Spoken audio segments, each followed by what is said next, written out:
Wine and Crime contains graphic and explicit content which may not be suitable for some listeners. Listener discretion is advised.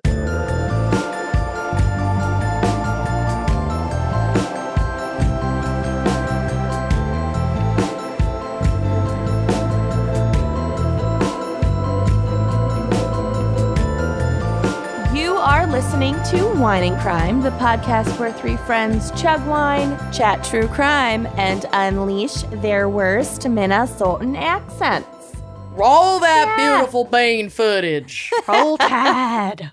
Do we already talk about your bean thing on an episode, or was that offline? I honestly don't know, but I am. It's worth a revisit if we did. I'm so grateful for my wedding gifts. Did talk about it. Bush's Baked Beans has great swag. Phenomenal merch. Mm-hmm. And for our wedding gift, Kenyon sent me the "In This House We Eat Beans" doormat.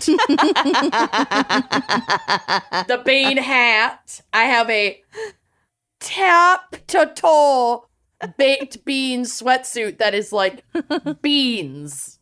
Like when I showed it to orange Zach, gravy he beans. gasped. He was gagged. I described it to him first, and then I showed it to him, and he gasped. And he was like, I didn't know the beans would be that big. They're the print so big. of the beans is very large. So Prominent. big. And then she also threw in a magnet of the beautiful bean footage golden retriever. Mm-hmm. It's on my fridge. I love it. It's great. I wear this hat like every day. It's really good. I love it so much. I got the same one, and then Corey stole it immediately. What a douche. Because what'd you get in the mail from Bush's Baked Beans? My outfit today, though. My outfit is very much giving like Rachel Leviss TMZ interview. Totally. You beauty queen. But it's a little toasty in my office, so I took my She sweatshirt looks off. like, what was The her alien name? from E.T. Gypsy Rose Lee Yes. Blanchard. She does one look of like them. Gypsy Rose Is it Blanchard. Rachel or Raquel? It's Rachel. What? She goes by Raquel. She changed her own name to Raquel. Her name is She didn't Rachel. legally change it, but in elementary school or something, there were like two other Rachels in her class, so she decided to go by Raquel. But her legal name is Rachel. Okay. Bye, bitch. It's still better than Hilaria. Hilaria Oh, yeah. Baldwin. Mm-hmm. Mm-hmm. That is hilarious, though. I wanted to be Lisa after Lisa Frank or Nicole after...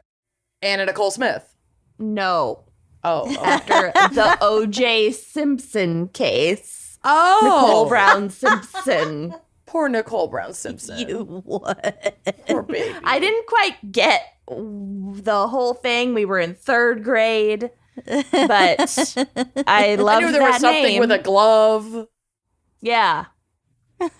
Anyway, who are we? Nicole. Oh, Rachel. I'm Nicole. Kenyon, aka Nicole. I'm Lucy. I don't think I had a... Lucy was my nickname. Yeah, I'm Amanda. I don't... Mund. Mund. Mhm. Amanda. In ninth grade, I wanted my friends to call me Mary Legs. I don't Mary remember that. Legs. Mary Legs, like the horse, Mary Legs. I don't know. It was a joke. Jessica and I had nicknames for each other in our photo class. She called me Mary Legs. I don't remember what hers was. I think that nickname died with our friend. Died well before that. Well before. Let it That go. nickname killed our friend. Yeah, way to go, Mary Legs. Gave her leukemia. You. Yep. Years later, It was me. he planted the seed. Okay. Poor gal. Well, anyway, I don't know That where got we dark. are, what we're doing. Yeah, okay. Please. Only we could turn that conversation that dark in two directions Straight that up. quickly. Okay, we have a very special gals pick Mhm. this week, brought to you by us. Namely me, because Yeah, she I wanted to really do an wanted to unimpressed cover episode. my Yep. case. Kenyon wanted to rage. Yep. I needed to rage about this case because it's so egregious. So I forced upon these two the topic of unjust judges. This Story of our podcast friendship. and this topic. I Yeah, love this, it. This career and this particular episode. Fabulous. Yeah. And also like sailing and debate club and Murphy's Landing. Murphy's Landing. I did not College. get sucked into sailing Politics. or the debate club. I did get being sucked. a Democrat. I did get briefly sucked into debate. Yeah. I was Debate already was a fun. Democrat because I was fighting on the bus in 4th grade with Blortney about Bush versus Gore. Blortney. Well, we were children. She didn't fucking know. I think she just parroting what wanted. she'd heard. She just wanted to be contrarian to me. That's all. That's fair. Yeah. It was like we were battling between that and who could draw the most sperm on like the fogged up school bus windows. It was like a very Whether Bush or Gore could. whether Blort or Mund could. Mund always won that game. Have I told you Zach's? This is really off the rails. Have I told you Zach's meeting Al Gore story? No. No. Inventor of the internet. Yeah. So Al Gore came to our college, Hamilton College, when we were like sophomores or something. He was like the great name speaker or whatever. And a few students, like there was like a lottery for student tickets, and Zach won. And he won the like higher tier level ticket where he got to actually meet Al Gore and do like a photo. Get filleted op. by Al Gore. Right. Luck. That was the highest tier ticket. He didn't get that one. He got the Bummer. no fellatio ticket. Mm. But so they're doing like this photo op, whatever. And at the time, Man Bear Pig, like that whole thing was huge. From South Park. From South Park. Man Bear Pig is real. I saw him. And he was like shaking Al Gore's hand and said something about like, you know, I love all the work that you're doing. But how do you feel about the threat to the United States of Man Bear Pig? No, he did He not. did. To Al Gore's face. Oh my God. That little Zach? sophomore Oh, shit stain Zach. Yeah. And Al Gore goes, haha, take the picture. Good for Gore. Good for her. God. Fucking. We are so annoying. Yeah. Just humanity is so annoying. Yeah. Fucking over it. Anyway, Yep. Man Bear Pig. That's cute and terrible and I hate it. Okay, so Unjust Judges. What is our wine crime pairing, Amanda? Well, I have another bottle from that Blue Ridge Winery in Pennsylvania that I had the glitter wine from. Nice. And the glitter wine fucked me up. So I am Yeah, it did. ready to go. This doesn't pertain to Kenyon's case, really, but it very much pertains to mine. So that's why I went with this. But I chose Blue Ridge, the Godfather Petite Syrah Red Blend. I think it kind of pertains to my case, and we'll That's get fair. to it. My case has a lot of like mob being paid off by the mob shit. I like Cool. that. So I just thought this would fit. It's also one of the top rated wines in the world. So I'm very curious Wow. how this is. Yeah, get a taste. It's predominantly Petite Syrah. It packs a punch at 14.5% ABV. That's going to be fun. Wow. They do it very small batch. Each like run of this particular blend, they only do 75 bottles per round of it. And it's aged in bourbon barrels. So it gives it a little bit of like a vanilla kind of maple oak flavor to it. But it's still a nice full-bodied red. It's got like nice round tannins. So you're going to get some of that like lip smack, mouth watering. Maybe I'll get some wine teeth today. Yeah. This is the hope. So I'm very excited to try this out. Nice.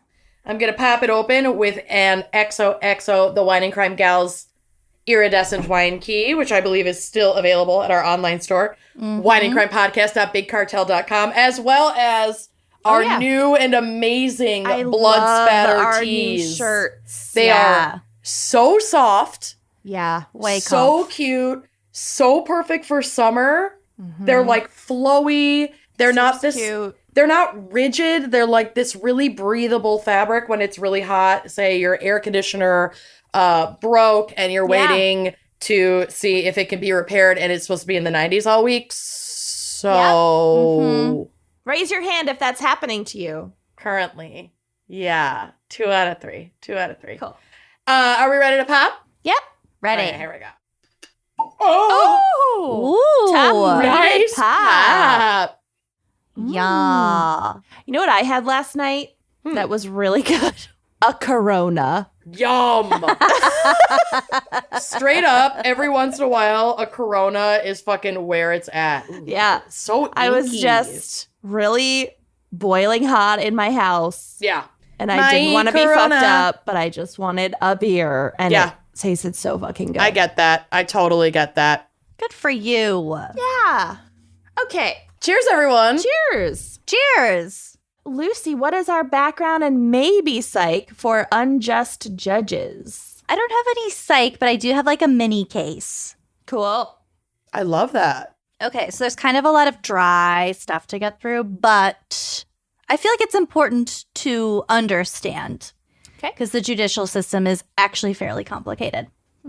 So according to my boyfriend and lover, a judge is a public official vested with the authority to hear, determine, and preside over legal matters brought into a court of law. Dun dun.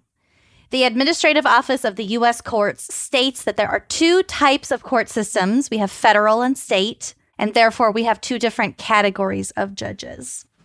So the vast majority of this is about federal judges. Ooh, that wine is really tasty. Article 3 of the Constitution invests the judicial power of the U.S. in the federal court system.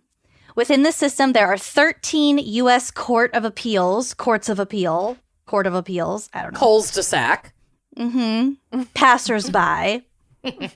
94 U.S. district courts, the U.S. Court of Claims, and the U.S. Court of International Trade. If parties are dissatisfied with a decision made within these courts, they may appeal to the U.S. Court of Appeals.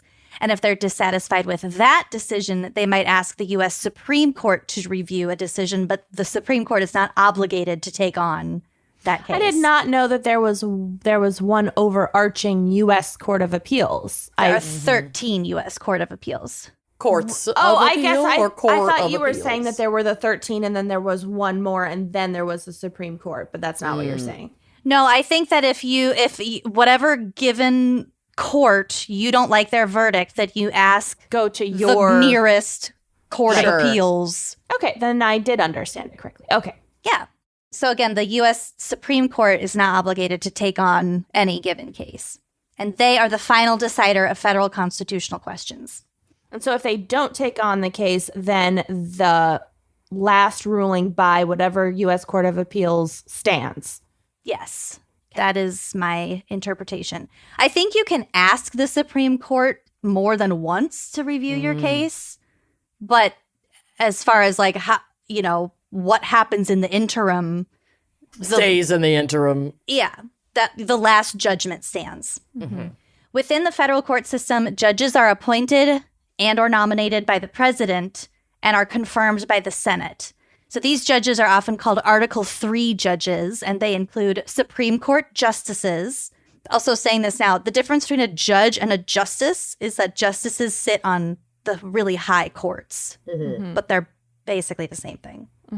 We have the Court of Appeal judges, district court judges, and senior judges. Article 3 also states that these judges, quote, hold their office during good behavior. And not. Meaning that unless they're impeached by the House of Representatives and then convicted by the Senate, they will have a lifetime appointment and their salary can't be reduced as long as they are in their appointment. Cool. Yeah. According to the Supreme Court, the only justice to have ever been impeached was Associate Justice Samuel Chase in 1805. He was impeached by the House of Representatives on the ground of letting his partisan leanings affect his court decisions. You don't say. However, he was acquitted by the Senate, so really no judge has lost their judgeship in this way. Wow. According to the Supreme Court, the Constitution does not specify qualifications for Supreme Court justices, such as age, education, profession, or even native-born citizenship. And that's why the Republicans keep finding really, really young ones. Random. Yeah, there are no stipulations. Technically, they don't even need to be lawyers or law school graduates. That's Don't insane. love that. Though all For the justices, Supreme Court? though all justices have been Technically. trained in law. So James What does that even mean? If I watch enough YouTube videos, can I sit on the fucking Supreme Court? If you have gone to law school at all, but you don't have to have graduated with any Or specific passed the bar. degree or passed What the if bar. I've partied with law students at a small liberal arts college in upstate New York? If you can be nominated by the president and approved by the House of or by the We're Senate, getting to the point where, like, if Trump gets reelected and gets another fucking pick, to then I could be on the Supreme Court. Yeah, he'd totally choose you. All right, Trump 2024. Let's fucking do it. Oh, God. I'm ready. So James F. Burns, who served from 1941 to 1942, Yikes. was the last justice to be appointed who did not attend any law school, but he did study law and he did pass the bar at the age of 23, which is really young. So just for some context, the average age of a first-year law student is 24. So most people don't pass the bar until like their Mid-20s. mid to late 20s. Yeah. There's also such a thing as an Article 1 judge, which includes bankruptcy judges, which is self-explanatory. Those judges serve 14-year terms. And also magistrate judges. So magistrate judges are usually the first federal judicial officer that a person sees after they get arrested or indicted in a federal court system. Okay. They also authorize warrants and hear matters in felony criminal cases. These magistrate judges are appointed by a majority of the U.S. district judges in each judicial district for a renewable term of 8 years. And there are also part-time magistrate judges who only have 4-year terms, like no commitment, which I think is weird.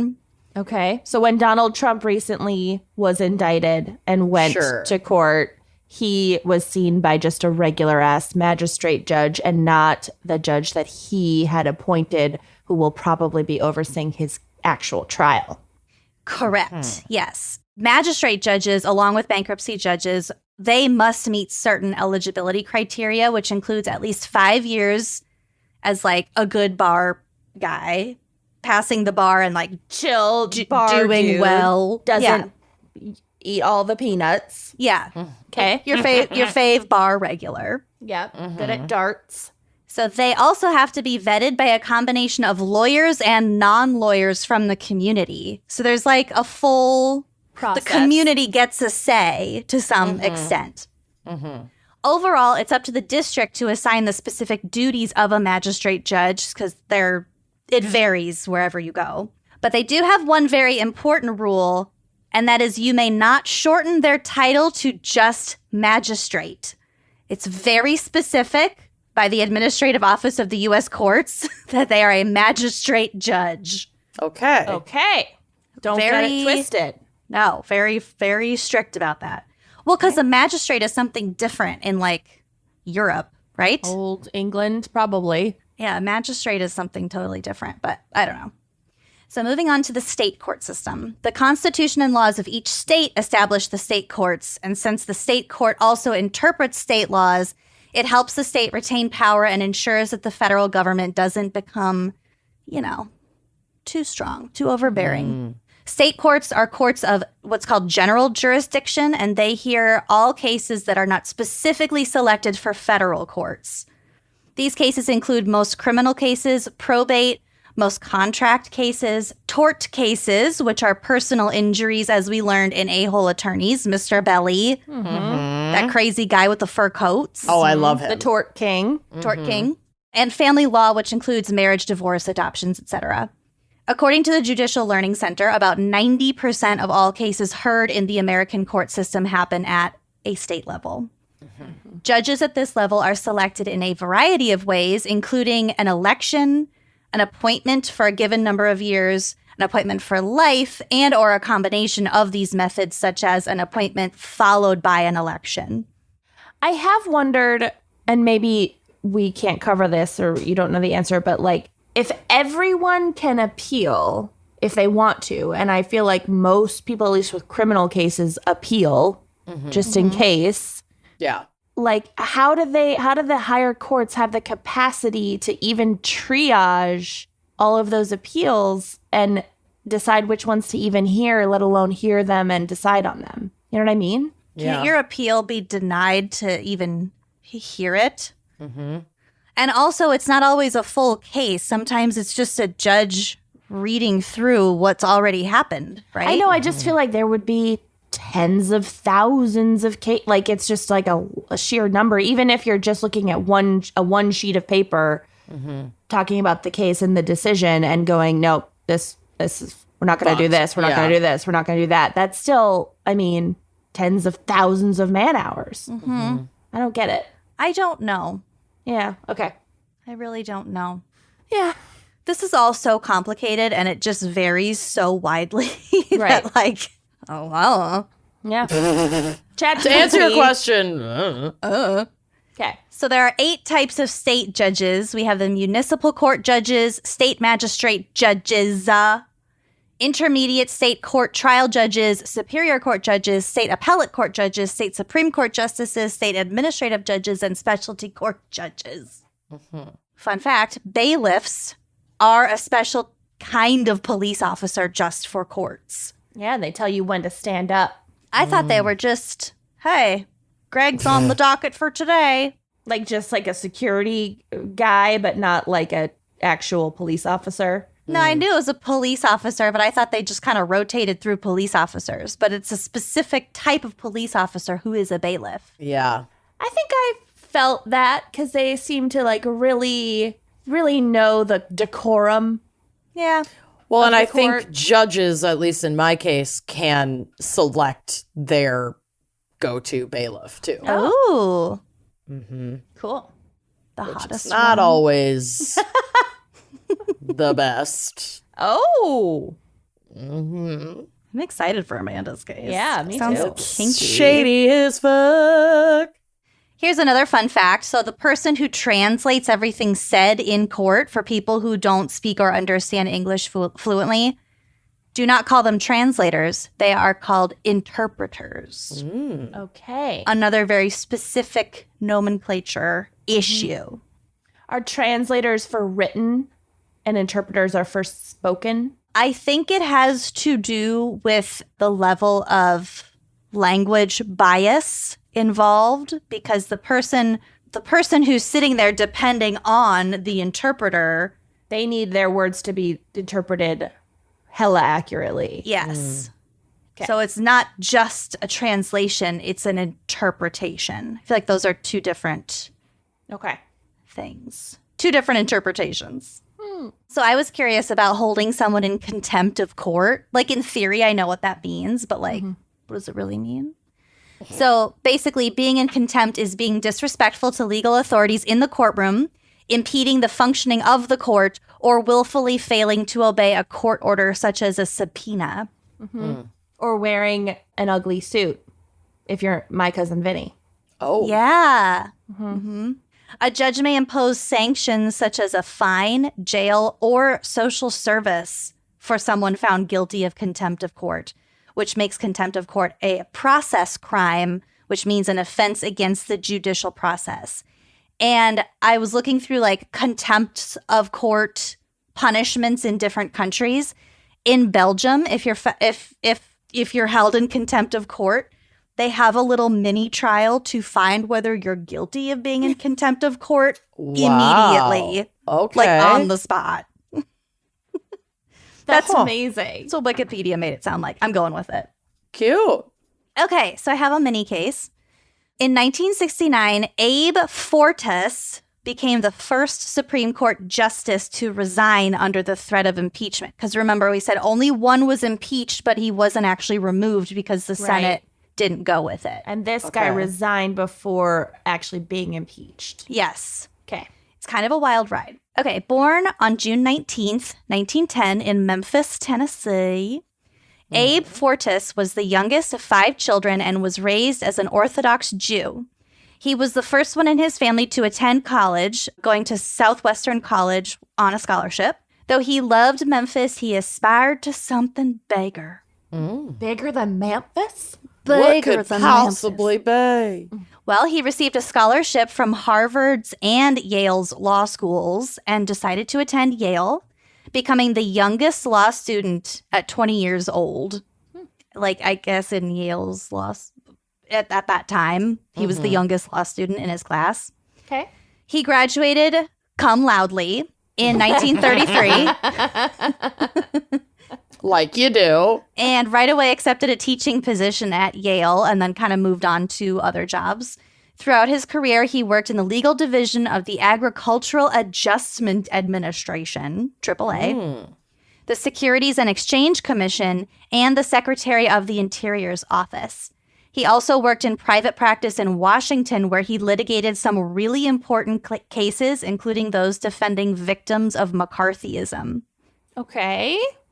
While he was the Undersecretary of the Interior, he became friends with Lyndon B. Johnson. Ever heard of him? The B stands for big dick. Big I was gonna dick. say he's the guy with a big hog. That fucking hog. Salute that hog. Hog girl summer. Hog Hot girl, girl summer. I don't know why I said a hog. That's disgusting. Yeah. You went for it. I did. Yeah, honey. Johnson later nominated Fortas to the Supreme Court. So as we know, the president nominates you and then the Senate has to confirm you.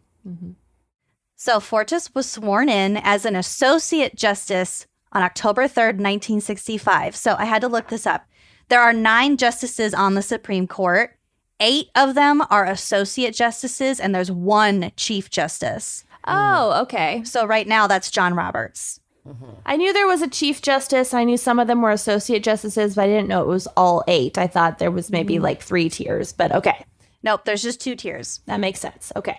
Fortas supported civil liberties, such as extended due process protections to juvenile offenders and students' protest rights. So specifically, the Tinker versus Des Moines Independent Community School District. As we all know. Yeah, ever heard of Classic it? Tinker versus DSM. It's actually Tinker, Tailor, very Soldier, famous Spy. case. Are you unfamiliar with it? Unfamiliar. Yes, extremely unfamiliar. We learned about it in high school. It's not just because I live in Des Moines. Mm-hmm. This family, the Tinker family, the mom worked for like a peace social justice group in Des Moines.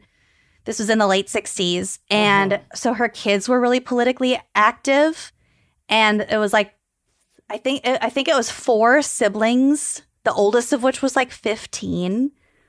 And then like 13, 11, 9, something like that. And then one of their friends. They were protesting the Vietnam War at their school by wearing these black armbands with a peace sign on them. There's a picture on the drive, which will be on the blog. Okay. And the school, like, suspended them or something. So they sued, and it went all the way to the Supreme Court. So now in First Amendment cases, specifically within schools, they have the Tinker test, which is it's set a precedent to where quote unquote disruption within a school. There is a certain threshold where you are infringing on students' First Amendment rights. Oh, so like a certain amount of protest has to be allowed. Under the First Amendment, yeah. Right. Oh, So that's called the Tinker test. That is important. It is important, yeah. Okay. So despite all of these cool sounding things, he was also somehow against the right to privacy, and he also hated the press. So Fun. a little bit of this, little bit of that. Yeah. In 1968, when Chief Justice Earl Warren resigned, LBJ nominated his buddy Fortas for the position of Chief Justice on the Supreme Court. But many claim that Fortas' closeness, his close friendship with Johnson, violated the separation of powers. They were quite close. You should look at the picture that I have in my folder of Oh, God. LBJ, like, leaning over. He would do that to people to intimidate them. I think they're doing it goofing. I think they're just having a laugh. Yeah. But he would do that to people on purpose. That's Yuck. so fucking gross. I don't like I that. don't either. No. Rubbing That's a no from me, Dag. big dick on 'em. LBJ. Yeah. So LBJ's political rivals, including Nixon and Southern Democrats, because remember, this was the 60s, so there were still like segregationalists. Yeah, the Democrats were split. Yeah. Thought this arrangement was quite fishy. Anti-Semitism also definitely played a role here because, again, he was raised Orthodox Jewish. So also those Southern Democrats weren't a huge fan of that. No. Not so much. The National Socialist White People's Party started a phone campaign that summer. Really buried the lead, y'all, with that name. They were really prominent, condemning Fortas as, quote, a despicable Jew with a red record that smells to high heaven. We're basically right back to this level of overt fucking fascism. Mm-hmm. Yep. Like this party, I'm sure exists now. Like this is where we're at now, people. Yeah. Fortas himself called the effort to defeat his nomination, quote, anti-Negro, anti-liberal, anti-civil rights, and anti-Semitic. With his subsequent nomination hearing, because he had, I think that if your nomination and like ascension to Chief Justice is contested, you have to have a hearing in front of the Senate for the Senate to approve you. Because most of the time it's just going from Associate Justice to Chief Justice. It doesn't really matter. But in this case, people really fucking cared about it. Right. So he had to have a nomination hearing. He became the first sitting Associate Justice nominated for Chief Justice ever to appear before the Senate. He underwent 4 days of questioning about his legal career, his judicial philosophy, and his relationship with Big Dick LBJ. Ugh. I'm picturing Hillary Clinton like this. Yeah, I know. Not Brett Kavanaugh crying. Right. I like beer. Just hanging out with my friends, Boner Champ and Broccoli Rob. We boofed. Okay? I like beer. God. Okay. Please let me be a judgy on the big Supreme Court. Please, my daddy really wants this. Oh my God. Okay. Please. So that sucks for Fortas and like humanity in general, but it does get worse and more complicated. So it came out that Fortas had accepted $15,000 for some speaking engagements at American University's Washington College of Law. And that money had come not from the university, but from private sources that represented business interests connected to 40 different companies, some of which were like tied to him directly. While the fee itself was legal, the size of the fee raised much concern about the court's insulation from private interests, especially as the speaking fee had been funded by former legal clients and partners of Fortas. Well, this is just going to come right back around, you guys. Oh, good. The $15,000 in 1969 represented more than 40% of a Supreme Court justice's salary at the time, and was 7 times what any other American university seminar leader had ever been paid. Yeah, so it was fishy It was as a fuck. lot of money, yeah. It's not good. Yeah. Strom Thurmond also really didn't like Fortas, especially I wonder why. especially because Fortas had voted to overturn obscenity laws. So Thurmond obtained some of the, quote, obscene films in question and played them in the Senate building while the hearings were out of session. This was happening during these hearings. So everyone went home for the afternoon, and What a Strom kinky Thurmond fuck Strom Thurmond set was. up his projector and played these movies, including scenes of stripteases, rapes, and homosexual sex. Wow. Cool guy. And somehow that was to shame Fortas, who was just Yes. ruling in favor of free speech. Correct. There it is. And not Strom Thurmond, who chose to do this on the Senate floor. Yep. Uh-huh. Those Cool. showings became known as the Fortas Film Festival, and they ended up doing a lot of damage to his image. The damage that alliteration has done to our society. I know. I love It's- them. I can't help it. I know, but It's like rough. they're so powerful and our little like lizard brains like cling to them so much and it's dangerous. Maybe that's why he hated the press, because the press loves alliterations. They really do. So ultimately, LBJ withdrew his nomination for his buddy. So Fortas remained an associate justice. Until 1969, But wait, there's more. When Life magazine revealed that he had agreed to act as a paid consultant to the family foundation of a man under investigation for securities fraud. The deal was that he would receive $20,000 every year for the rest of his life. And then after his death, that money would go to his widow for the rest of her life. So $20,000 at the time is about $160,000 today, every year for the rest of your life. I would love it. Where do I sign up to be a paid consultant? That'd be great. Don't do securities fraud. Don't do it. Money, please. At first, he took the deal because that kind of arrangement wasn't unheard of among other judges and justices and wasn't illegal. But he realized how bad it looked given everything else. So he, right after he agreed to it, he gave the money back and then received no further payments, but the damage had already been done. Mm-hmm. And for reasons that are apparent to us now, but weren't at the time, Richard Nixon, who was now the president, was all fired up to get Fortas impeached and removed from the Supreme Court because he was the liberal one. He fucking hated LBJ, too. Nixon did. Yeah, wow. But also Nixon knew what shenanigans Nixon was up to and was, in case something did go to the Supreme Court, he didn't want a liberal to go. Yeah. Right. Yeah. All of this was stacking up against him, and Fortas instead decided to resign. And resign he did on May 14th, 1969. He continued to practice law until his death in 1982.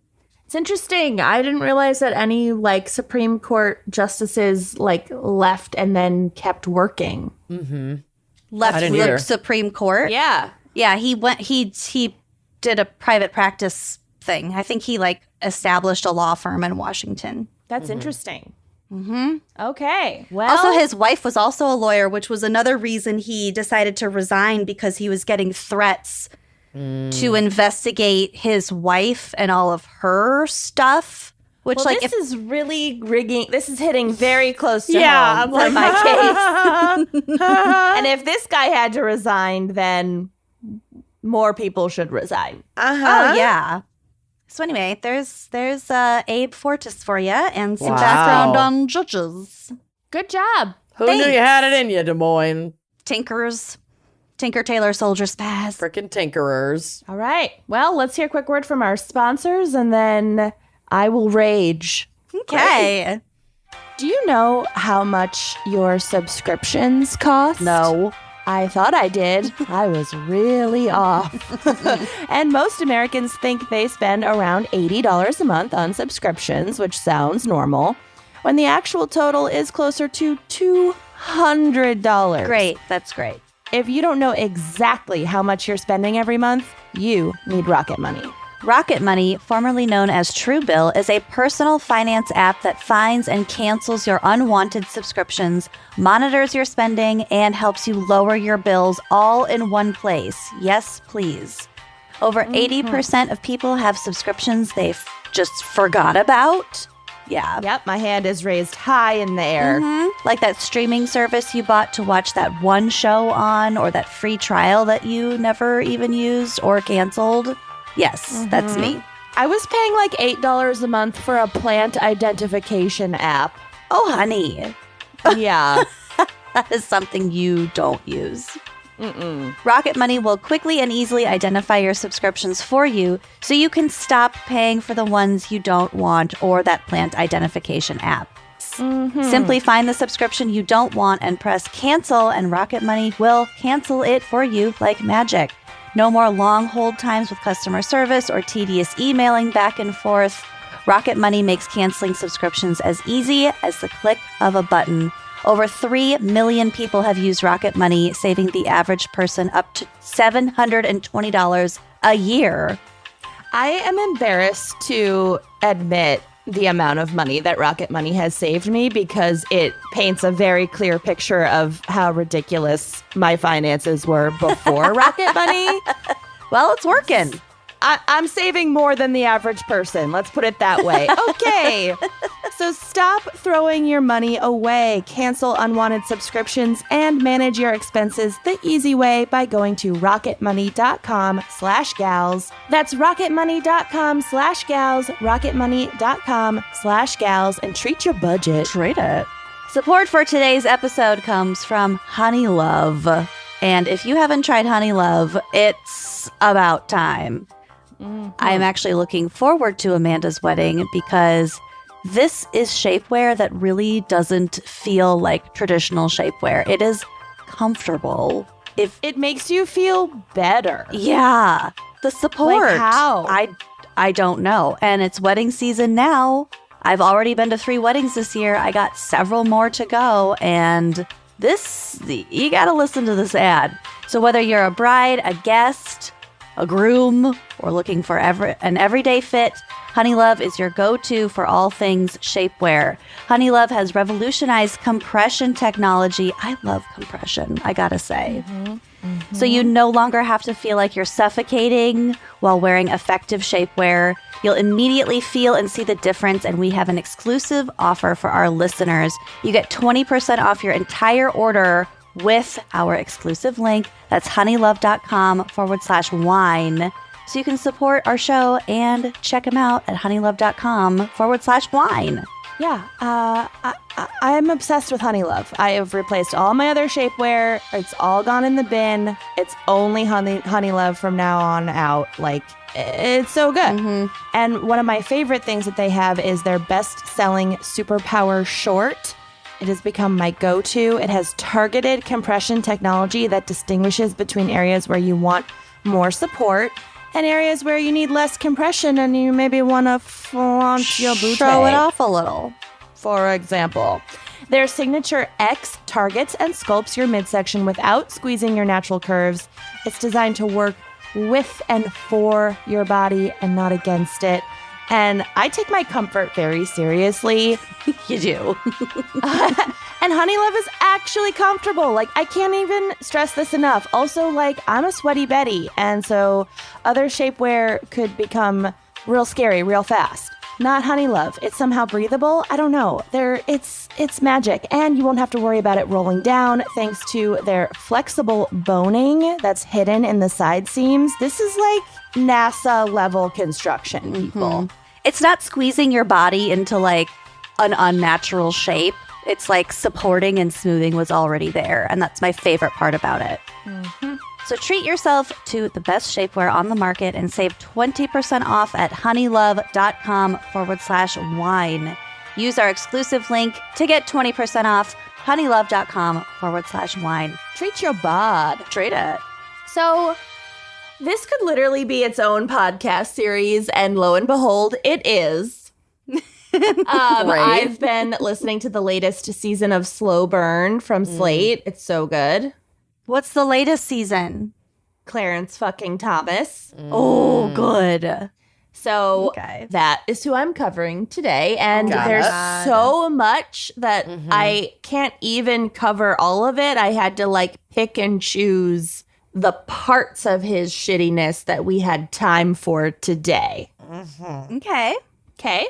Nice. So great. Won't be able to cover everything, but check out Slow Burn, and then also like a million trillion articles online, and all my sources will be on the blog.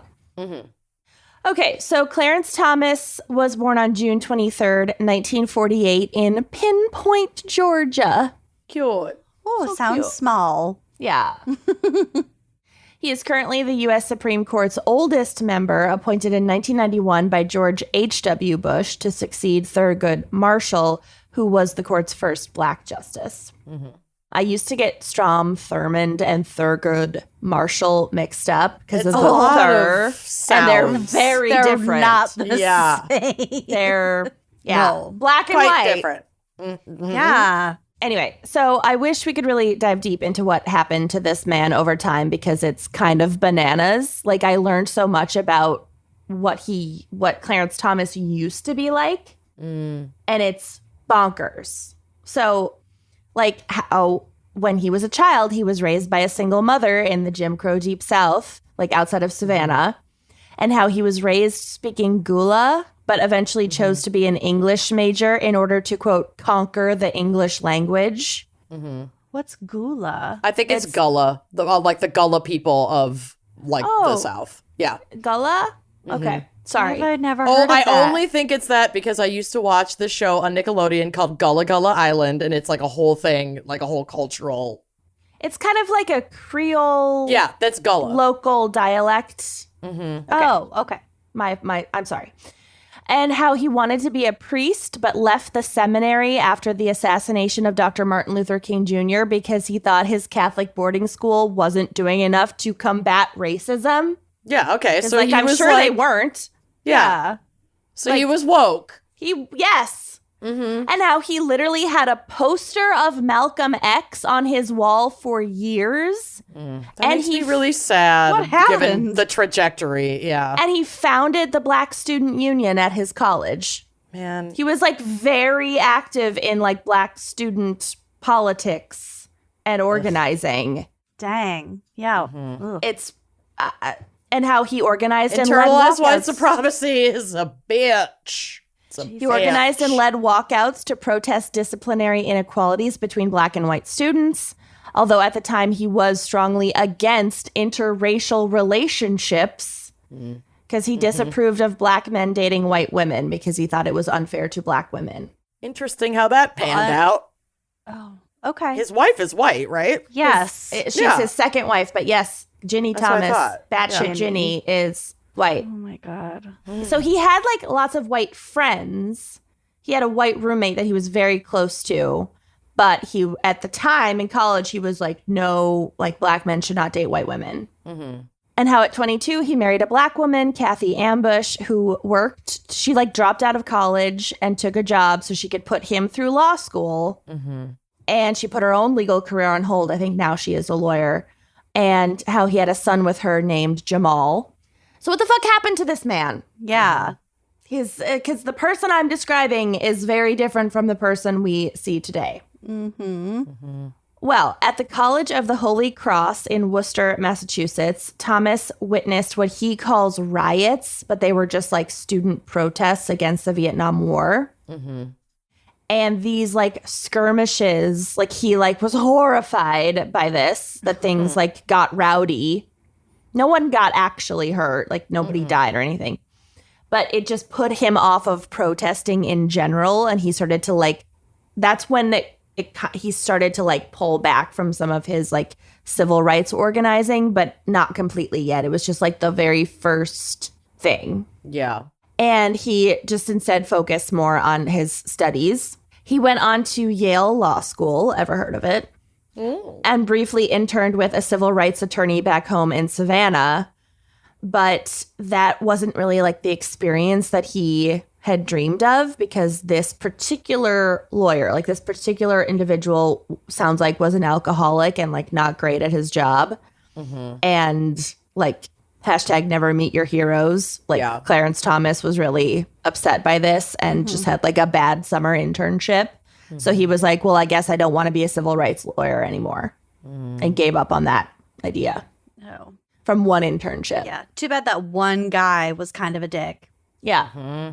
So now he starts to fall in with some like pretty famous conservative thinkers while he's at Yale Law School, including John fucking Bolton. Ugh. So it's Yale's fault. Yeah. Jeez. So, he was like this Malcolm X guy in undergrad, and then he goes to Yale Law School, and literally John Bolton, I think, like found Clarence Thomas's wallet. Like he dropped his wallet somewhere, and John Bolton returned it to him, and that's how they met and became friends. And literally, it changed like the course of history. Oh Do my one God. decent thing and watch the dominoes fall. Yeah. I should never have returned Blot Bleely's planner that one time. Yeah. Seriously. No, how fucking horrible is that? So now he starts to get in with some of these like conservative networks on the right. And he still considers himself a Democrat at this point, but he's wobbling. And then he graduates from Yale, but despite having worked really hard in law school, he's unable to secure a job at one of the big fancy law firms like most of his classmates could, because it's fucking Yale. And Thomas decides to blame affirmative action for this. What the fuck? So this is his thought. It's not, he doesn't think it's the racism. He thinks it's the affirmative action's fault for, Well, they are racist. quote, devaluing his Yale law degree and making other people think that he didn't earn the Yale law degree. And so that's why he didn't get hired. Got it. Okay. Perfect sense. Yeah. Okay. Okay. Okay. Got it. Okay. Yeah, it's fine. It's fine. Also, he denied, including at his like confirmation hearings, that he ever benefited from affirmative action, even though he went to Yale Law School the year that they started doing affirmative action. Which, like, he had every right to be there. He had worked very hard and gone to these great schools and was a great student. But just saying that, like, I didn't benefit from affirmative action and affirmative action is why I didn't get a job after law school is, like, such a weird circle to try to square. Right. I don't get it. So anyway, he basically takes the only real job offer he gets, and that is to work for Missouri's Republican Attorney General, who is named John Danforth. And I feel like he met Danforth through the Bolton connection, but I could be wrong. The fucking wallet! So while there, he was heavily influenced by both Danforth and also the writings of this Black conservative economist named Thomas Sowell, who was also super duper against affirmative action and also like every other kind of social benefit, like Equity. yeah, thing. welfare and like just all of it. What's that what the free market would want? Right. So from the New York Times, quote, a few years later after he was appointed by Reagan to head the Equal Employment Opportunity Commission, the EEOC, he would complain that Black civil rights leaders, quote, bitch, bitch, bitch, moan and moan, whine and whine, end quote. Cool. Jesus Christ. So he has fully switched camps. Okay. Now he is a rising star on the right. He switches his political affiliation, like his voter registration, and he is all in on Reagan. Oh, also, he like worked for Monsanto for a while. I fucking hate him. It's just so fucking tragic, too, because, like, the conservative right, all these fucking white politicians are like, yes, a Black man that's going to got it. support all of our views so we can just Pretend that we're not racism. Right. Of We're not this, racist. like, tokenize this person. We're inclusive. It's like you're snuggling up with white supremacy, but they are just fucking using you. Yeah, like the reason that you are now getting these opportunities is because you're allowing yourself to be tokenized and ascribing to all these ideas that ultimately harm you. Like you're benefiting because you're being put in this special position, but you're hurting everyone else beneath you. I just don't fucking get it. Okay, it's fine. Basically, he was pissed his whole life that like he wasn't able to get the kind of like acceptance and recognition that he thought he deserved within like white hegemony. Sure. And so by flipping, he was able to be like special enough. Right. I'm in it now. Yeah, to get that seat at the table. Ugh. Okay, so there's a lot that we can't get into. We don't have time. His first marriage ends, I think, partially because she was like, you have changed a lot. He goes on like a bit of like an alcoholic bender phase. Then he like gets it back together. And in 1986, he meets, and this is her real fucking name, and I did not know that this was her real name. Oh, God. Virginia Lamp. No. Virginia Lamp. Virginia Lamp Wow. is that woman's That's given name. She That's looks like a something. lamp. Christian honestly, name. I see it. I see it too. And that's definitely one of those names, Virginia Lamp, Where it's like, until we meet Baby Lamp, we just won't know what her name is. Baby lamp. And then she comes out of the loins and it's like, that's Virginia Lamp. Imagine going through life as Virginia Lamp. I hate it. Ginny I'm Lamp. not going to imagine that. Yeah. Ginny Lamp. Ginny Lamp. From now on, we National will be Lampoon. calling this woman batshit Ginny because that's who she is. Ginny Lamp. So this is how they meet. This is their meet cute. Oh no. Another wallet? They're both troll attending, like acting as trolls while attending this conference about affirmative action. Oh, God. That's how they met. Oh, God. Wow. Okay. Yep. Also, Wow. this is who Reagan appointed to head up the equal whatever opportunity, whatever commission. Went to go laugh and troll. Who is like anti affirmative action. Anyway, it's fine. So romantic. Okay, so that's how they meet. He appointed her to do that? No. No, Reagan appointed Clarence Thomas. Okay. and Yeah, he's yeah, at yeah. this. Yeah.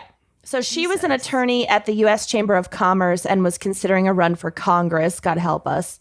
She was also fresh out of leaving a new agey cult called LifeSpring.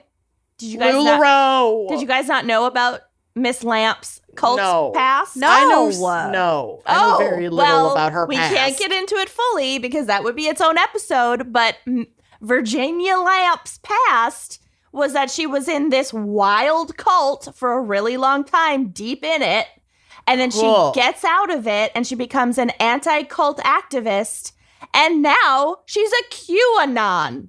Oh, my God. He's just swanging one into the other. She's a little prone. Ginny Lamp. Oh, my God. You guys didn't know this about Ginny? I knew she that- was a QAnon bitch. I Yeah. didn't know that she had already been in a cult. Yeah. But it tracks. Oh, man. Wow. I wonder if she sells Oh, Miss Lamb. nail stickers. Because I'm in the market for some new stickers. Essential oils. Jamberry. Yep. Jamberry. I need Yep. some wax melts. Oh, Uh-huh. I need wax lips. Where's that cult? Yum. This is one of their early dates. She invites him to one of her anti-cult deprogramming group meetings, and they have a great time. No. That's their first date. One of them. Oh, my God. Rolling an affirmative Imagine. action conference and then going to a cult deprogramming meeting. Honestly, that sounds amazing. Yep. I So mean, add I it would to like your- that as a first date, but we're freaks. God. Oh, I would 1,000% go on a date to Yeah. a cult deprogramming meeting. Oh that my sounds God, yes. amazing. Can you but imagine the not swag if bag? You need it. The swag True. bag. I think the swag bag would be really good. Yeah, I think so. Not if you're there unironically. Yes. Holy I wrote in this joke. Add it to your free date night ideas list. Added. Holy shit. So they got married in 1987 in a Methodist church, which I thought was weird because he was like almost a priest. He was so Catholic. So I don't know when that change happened, but whatever. It was a happy medium between that and LifeSpring. Yeah. So then he gets appointed to the Supreme Court, like I said, by Republican President George H.W. Bush in 1991. During his Senate confirmation hearings, Anita Hill, a former direct report of Clarence Thomas's at the EEOC, testified that he had engaged in repeated sexual harassment of her in the workplace. We don't have time to fully get into it, but here's like a really brief summary. The pube on the coke. I couldn't even get to that. Oh, God. Hill said that Thomas had, this is a quote. Hill said that Thomas had repeatedly asked her to go out with him in a social capacity and would not take no for an answer. She said he would talk about sex in vivid detail, describing pornography he had seen involving women with large breasts, women having sex with animals, group sex, and rape scenes. Yikes. Judge Fortress Thomas Film Festival. Judge Thomas would also talk about his own, quote, sexual prowess in the workplace. If you have to talk about your own sexual prowess, y'all, It doesn't exist. the lady doth prowess too much. Yeah, the man doth prowess too much. Yeah. And he once mentioned a pornographic film whose star he was called Long Dong Silver. Ew, I've seen the clip of her having to say that out loud in the hearing. So what's Anita interesting... has been through so much. Poor lady. Yeah. Ugh. What's really interesting is that I learned in the Slow Burn podcast that he had this history of going to see like porno films in sketchy theaters back when that was like a thing. Like Pee-wee. And then regaling his friends with stories about the films that he'd seen. So there Which, is like a go to the porn documented... theater. Who gives a shit? Do but that. fucking keep it in your Just pants. don't talk about it at work. Yeah. Talk about it to your friends. Well, listen, Keep I mean, it to you listen to our yourself. show. We say ridiculous shit, but Yeah. Yes. don't talk about it at Don't the force EEOC. that on somebody at fucking work, dude. Like, come on. Yeah. But I just thought it was interesting that like there's a documented history of him doing these things. So it all tracks. Oh, God. Okay, so we don't even have time to like fully get into the Anita Hill thing. Like that would be its own thing. And also like Joe Biden did not handle himself well Fuck during no. that. No. Anyway, okay, so on to the corruption. We are mainly going to be looking at Clarence Thomas's connection with the conservative billionaire sugar daddy, Harlan Crow. Oh, this was recent. Loving it. This is recent. A lot of this came out this year. Yeah. So Crow's Dallas mansion has been listed as the most expensive home in Texas, valued at over $55 million. No. That's obscene. There's a photo on the drive. It actually looks quite nice. It features a 77 space underground garage. Well, 77 parking I spaces. need that for all my scooters. I don't know. You guys. I don't know 77 people. You don't have to. You just need to buy 77 cars. Oh, I kind of like the design of the house, but Yeah, it's not as egregious I thought as it was other going to be tackier. McMansion plantation-y. It's actually Ugh. quite pretty. But anyway, Crow Doesn't is... look that big know, it for doesn't look that $55 big. million. Well, it has an underground 77 car garage, so I feel like it probably has some shit that we're not seeing. That's fair. And there's like a fortress wall Yeah, there's up like- against be like- this it's little like a lazy moat. river. Real estate, It yeah. has a moat, a legitimate moat. Yeah. Okay, I hope fair enough. they have alligators. So Ugh. Crow is a real estate developer from Dallas and the chairman and former CEO of Crow Holdings, a real estate development firm founded by Harlan's father, Trammell Crow. And these all Oh, sound like God. Sarah No. Palin baby names. Yeah, Totally. Crow is also just a Harlan rough, and Trammell. it's a rough last name. Trammell. Trammell Crow. Sounds like Dremel. Yeah. No, it's bad. It's very bad. So basically, the Crow Holdings build like big ass hospitals, hotels, malls, like huge multi-million-dollar real estate development projects. Crow is also the co-founder of a group called Club for Growth, which sounds like a Reddit, like a subreddit about warts, but it's an anti-tax conservative lobbying. It's a Dr. Pimple Popper subreddit. Club Club for for Growth. What's My Growth. Yeah. Oh, God. Felt. Deeply felt. TLC's new show. Oh. Oh, So no. it's an anti-tax conservative lobbying organization. Weird. They also like oppose doing anything to reduce greenhouse gas emissions. Mm-hmm. Those Cool. usually go hand in hand. It's great. Mm-hmm. So this is not a small potatoes thing. Like this goofily named group was actually the largest funder of Republican Senate campaigns, second only to the actual Republican Party, like the RNC, Oh, my God. for several years. Okay. And it's kind of crazy that I had never even heard of it until writing my notes. They try not to be heard about. Right. Yeah. It's also one of the biggest backers of Republicans who voted to overturn the results of the 2020 election. And they spent about $20 million on these Senate campaigns in just 2018 and 2020. God. That's half your home. Oh, my God. Yeah. Okay, so like we don't agree on politics, but I'm sure Harlan Crow is like a nice enough guy. Oh, no, wait. His last name is Crow. He's a He has- literal He's an villain. old-timey villain. Oh, he's Yeah. a Bond villain. Harlan Crow.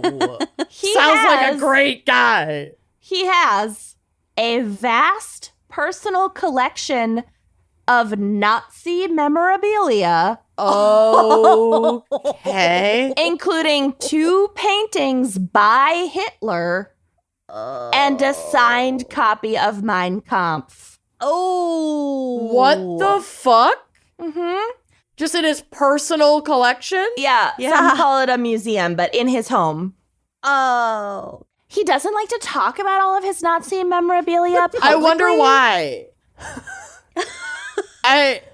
But don't worry, because his garden is definitely a conversation starter. It features statues of authoritarian dictators. Like your paintings. Yeah. Including Lenin, Stalin, Nikolai Ceausescu, and Yugoslav dictator Tito. Oh. Just in his garden. Did he but like not his bestie commission Adolf? these? Yeah. Why the fuck? He looks up to them. Yeah.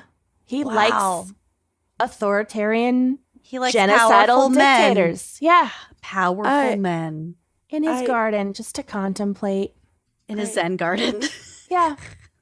Also, Holy statues of Christopher Columbus, genocidal colonizer who couldn't navigate, and George Washington, enslaver with bad teeth. Uh-huh. Yeah. So Crow and Thomas met in 1996, which is after Clarence Thomas became a Supreme Court justice, which I feel is notable. So it's not Yeah. like they were like friends before. No one found each other's wallet. Yeah. No, and it also definitely indicates that Crow was snuggling up Oh yeah. intentionally with someone with Who had access to power. a lot of power. Yep. Absolutely. Yeah. So this is their first, like, I don't know if it's their first interaction, but like their first like real hangout cute. was when Crow invited Thomas to fly with him on his private plane to Dallas, where Thomas was going to be giving a programming speech. seminar. Yeah. Fuck.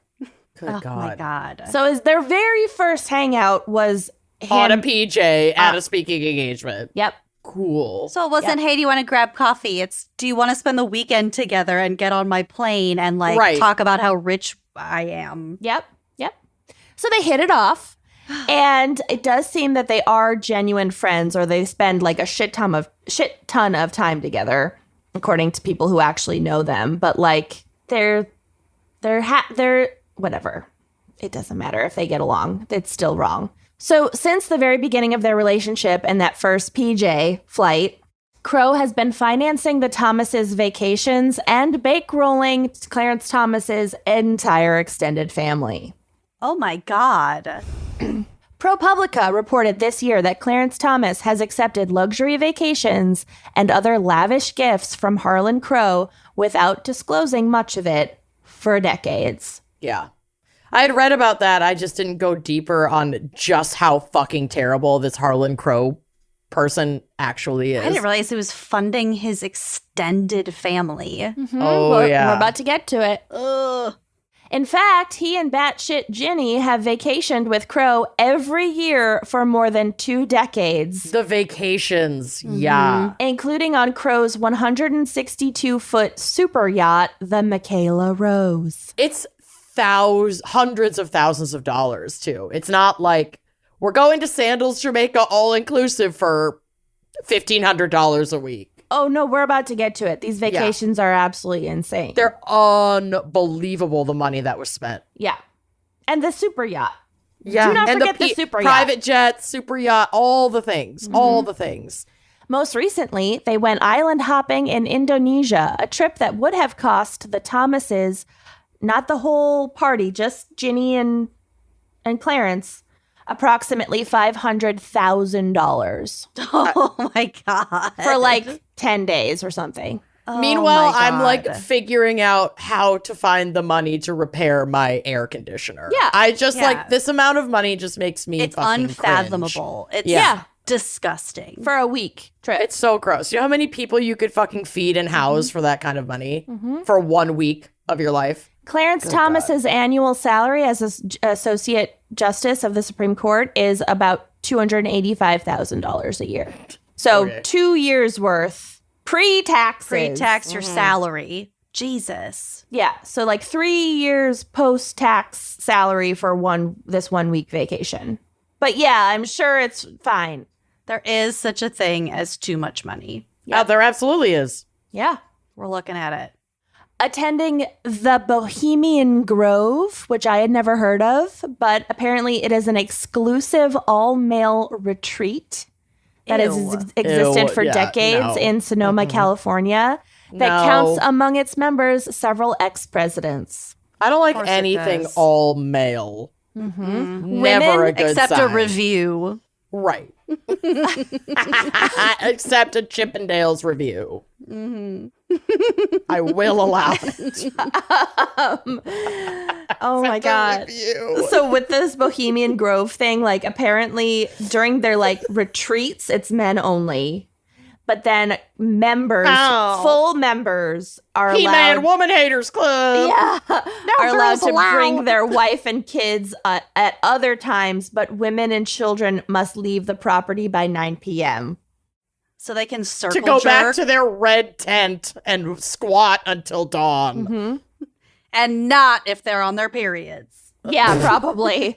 Yeah, you can't actually be on the grounds at all if you're actively menstruating. Right. It's wild. Because you could be cursed. Sharks. You'll They're attract scared of bears. Yeah. Bears, sharks. It's just logic. It's Right. just logic. It's science. Guys. And with all that blood leaving your brain and coming out your vagina, you can't be trusted around all these smart men. Vagina. Vagina lamp. Oh. Amanda was drinking. I hate you. I got it down. I'm in a white tee. It's just more blood spatter. Keep it together. Me. He also had vacations to Crow's sprawling ranch in East Texas. And they spend a week every summer at Crow's private resort in the Adirondacks, which, like, how much vacation time does this man get that he's Fucking taking? for real. With your Too many. $280,000 salary. He's taking multiple vacations each year with this man. It's Like, absolutely we ludicrous. don't even do that. No.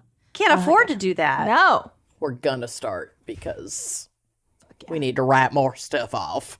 Mm-hmm. So ProPublica uncovered these trips by drawing from flight records, internal documents distributed to Crow's employees, probably like, here's the itinerary for today, and like Clarence is coming and you know he likes shrimp or whatever. He likes his shrimp cocktail. I'm guessing. Load up on shrimp. Clarence is You know coming. how much batshit Jenny just loves shrimp. Truffle mac and cheese balls. Okay, but yum. I know, that sounds really good. I'm making mac Holy and cheese for dinner. shit, that sounds so fucking hungry. fucking good. Okay. But also like real tacky for vaginular lamp on a $500,000 vacation. Vaginular lamp. Courtney is pregnant right now, and let's start trying to convince her to name the baby Virginler. Vaginular. Bite, sweet baby for Chandler. No one laughed when I said she should name it Alien. I didn't get chuckled. it until you said it out loud. I put the alien emoji. It was a real suggestion. AYLIENNE. The chat was moving so fast, you guys. Alien. It's kind of cute. I was having a really hard time. Ayla for short. Ayla and Ella would be tough. Okay. Oh, yeah. They also found out, based on interviews with an Indonesian scuba diving instructor. Scoobing for Chandler. If I can't scuba, what is the What has this Supreme all been Court about? even about? What's my appointment God. been about? So it also sticks in my craw, my craw, Your Krav McGraw. my Tim McCraw, that Clarence has publicly repeated over the years a bunch of hokey nonsense about, quote, this is a direct quote, that he said publicly to the press before all these vacations came out. Mm-hmm. Quote, I don't have any problem with going to Europe, but I prefer the United States, and I prefer seeing the regular parts of the United States. What parts are those exactly? I prefer the RV parks. I prefer the Walmart parking lots to the beaches and things like that. Yeah, but when everyone's sending you on $500,000 vacations, you don't seem to have a problem with it. Indonesian Suck beach a hopping. big one. God. There's something normal to me about it. I come from regular stock, and I prefer that. I prefer being around that. Well, that's bullshit. And also, maybe you shouldn't be so impressed by a guy with a disgusting amount of money to the detriment of literal society. It's just fucking stupid on its face. Yeah. Yeah. You're not vacationing in Walmart parking lots. You're being private jetted around the globe by this Nazi fan, Yeah. Bond villain. I forgot about the Nazi stuff. Woo! So We haven't in a even gotten to the Nazi stuff.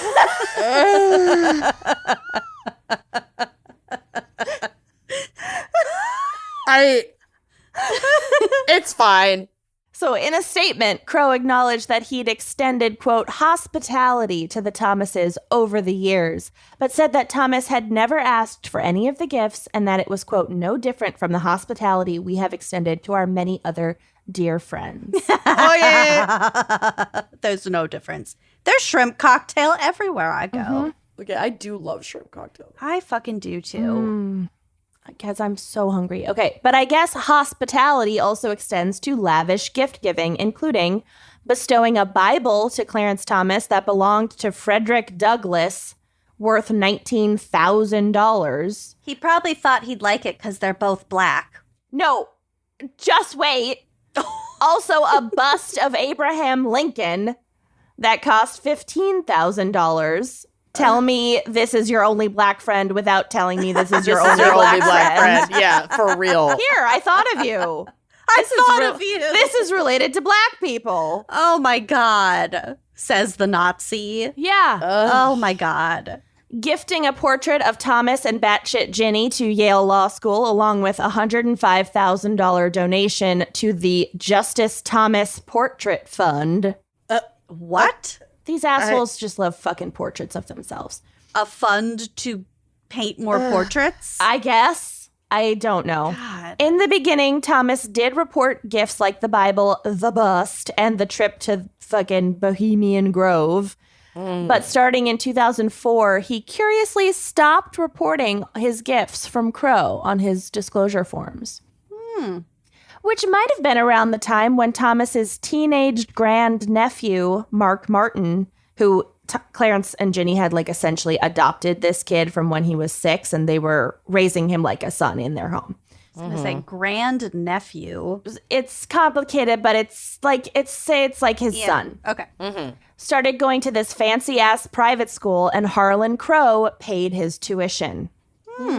For reference, tuition at, quote, Hidden Lake Academy, a private boarding school in the foothills of northern Georgia, No. runs No. over $600 a month. 6,000. $6,000 a month. My brain couldn't even compute that number. Yep, month. $6,000 a month. What is this? Rent at a 1-bedroom in Manhattan? Yeah. Which would be almost half of Clarence's after-tax monthly income if he had wanted to send this kid there himself. God forbid. So I don't know about you, but my friends always pay for all my vacations and my kids' tuition. That's just, Oh my God, I that's wish. just being a pal. Yeah, why report that? There's no need to report that. Oh, but wait, there's more. Crow has also purchased 3 properties from Thomas and his relatives, properties that I don't think were ever officially on the market. So it's not like they were looking for buyers for them. Oh, legal. And these, like, were not desirable properties for his real estate portfolio. He's a literal real estate developer. It's not like he was like, well, actually, that's a good deal. I want to develop, No. The total cost of the 3 properties was $133,000. So these are not primo real estate. Were they just Sure. lots? No, they're just kind of shitty properties on Jeez. small lots in, kind of rural Georgia. Cool. In including Clarence's 94-year-old mother's home almost 10 years ago. But oopsie, Harlan Crow owns it, but she still lives there. And Crow has paid since $30,000 to renovate the property using an award-winning local architect. Nice. So nice. So really, he's just paying for Thomas's mother's life. Yeah. Very nice life. Mm-hmm. Jesus Christ. Which it's not like she doesn't deserve to live well, but you're just suckling on This the is all teat. bullshit money. It's all bullshit money. It's like, what are you laundering, boss? Mm-hmm. What are we laundering? Yeah, well, I mean, Clarence Thomas doesn't want to have to Democracy. fork over the money to pay for his own mom. Mm-hmm. So he's just getting this sugar daddy to do it. And what does this guy care for $133,000? He wipes his ass with Nazi that. sugar Yeah, daddy. he doesn't Yeah. care. According to ProPublica, the extent and frequency of Crow's gifts to Clarence Thomas have, quote, no known precedent in the modern history of the U.S. Supreme Court. I just don't understand how we can look at this. And this is just everything we can verify with cursory online research. So this doesn't account for any other kind of like more shady under the table dealings, which you have to assume are going on. But like, given what we know, I don't understand. Partisanship. Yeah, and How I think this because is- there And aren't wanting to end abortion. and That's it. because there Yeah, it's aren't just so any obvious. set precedents about Yeah. this right now. This man, this literal Nazi, is just buying a Supreme Court seat, like, and puppeteering. That's all this fucking is. It's not hard to see it. And we as a judicial system are just doing nothing about it. Well, who paid off all of Brett Kavanaugh's credit card debt before he got confirmed? We don't know yet. And where is their application to pay off mine? Right. And where is Hunter Biden's laptop? Oh, my God. Honestly, if I find Hunter Biden's laptop, will you pay off all of my credit card debt? Yeah, absolutely not. Not worth it. Okay, You're so right. It's not worth it. unlike other branches of government, there are few restrictions on what gifts justices can accept. For example, members of Congress cannot generally take gifts that are worth more than $50. I think it's if it's like from their own family members, they can. Like if you want to like get your dad something nice for Father's Day. And also, It's like, fine. who's really auditing that? Well, they're supposed to every quarter Report it all. report it all. Yeah, I was supposed to report all my tips when I was a server. I don't know if you knew this, but you are not a Supreme Court justice. Or a member of Congress.